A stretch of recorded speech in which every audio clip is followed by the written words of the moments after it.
Beginning in March 2023 and with increased intensity starting in June, Canada has been affected by an ongoing record-setting series of wildfires. All 13 provinces and territories of Canada have been impacted, with large fires reported from the province of Alberta, British Columbia, the Northwest Territories, Nova Scotia, Ontario, and Quebec.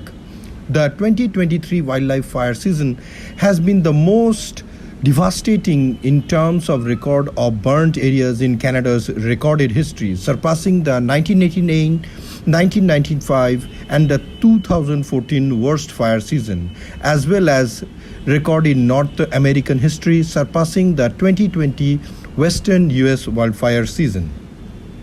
As of October 6, 6,551 fires had burned over 18,461 square kilometers, which is equivalent to 45,705 acres of land, which represents about 5% of the entire area of Canada, and more than 6 times the long-term average of 27,300 square kilometers for that time of the year. As of October 6, there were 772 wildfires active and 346 of those were deemed out of control.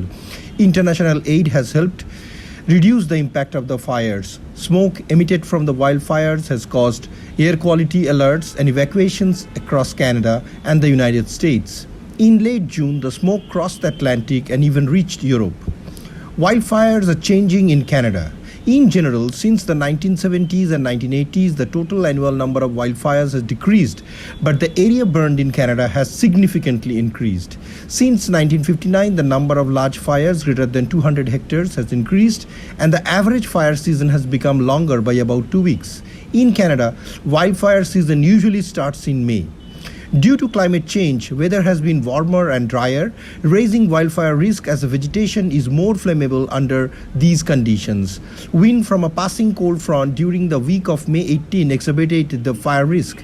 Canadian Minister of Public Safety Bill Blair said that these conditions early in the season are unprecedented.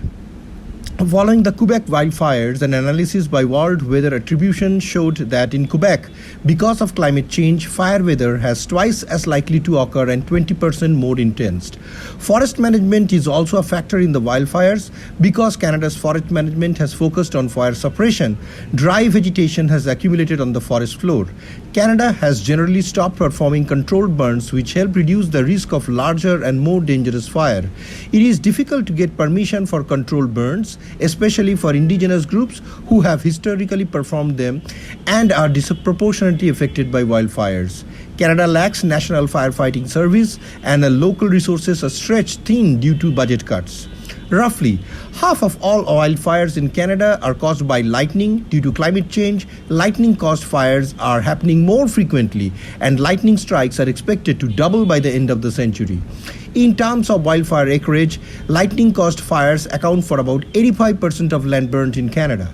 Lightning-caused fires often happen in clusters in remote locations.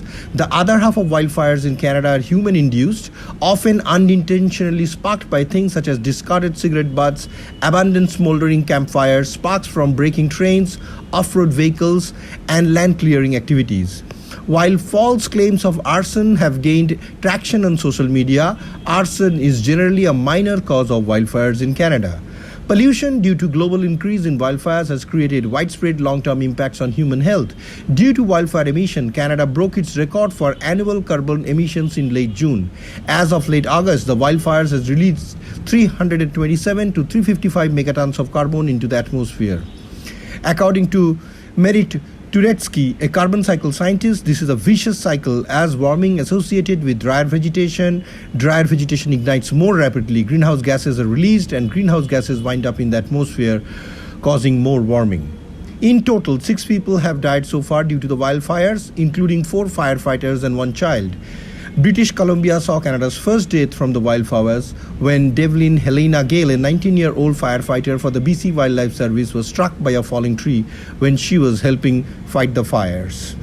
It is extremely sad that the forest fires has been devastating Canadian economy and ecosystem together, and lessons needs to be learned from how to manage these uncontrollable fires that is repeatedly impacting Canada. Shoykot Kumar Basu, Bureau Report, Kalinga Chronicle TV.